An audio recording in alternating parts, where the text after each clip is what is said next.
This is just the thing. I mean, it's just such a, yeah. It was the power. Thank you so much.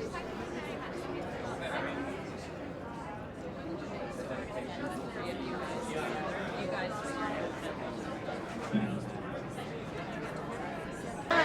So who has the best one? I have to ask you, what your biggest fear was in preparing for this role? I know you played numerous roles, where in every movie it amazes me how you become that person. And with this one, what was your biggest secret? What was the hardest part about becoming Margaret Thatcher? The hardest part was summoning sort of the stamina to play such a powerhouse.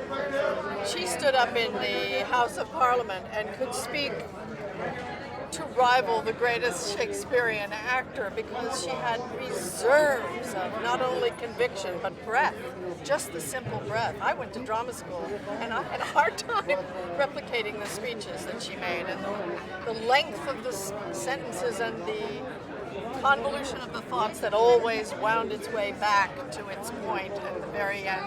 And I ran out of gas half the time, but she was formidable. She calls herself the Iron Lady. That was her name. And she liked that name. And I see you as a strong iron woman, but maybe a warm iron. I mean, do you consider yourself? I think it's the irony that we're talking about, because a lot of this film, she's looking back. I mean, it's a story from an older lady's point of view, and this is a very subjective imagining of her part and piece of history. And so, ironically, she's very fragile at the end of her life, while she's looking back at the sort of panoply of her big political life. Oh, that's two questions. I know, but she gave me hers. Oh, okay. She's the house crew.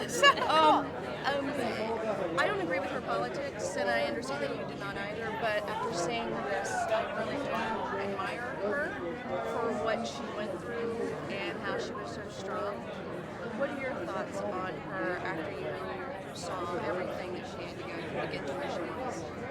I have admiration for women for anybody actually, who decides to take on a leadership role, but it's just much, much harder for women.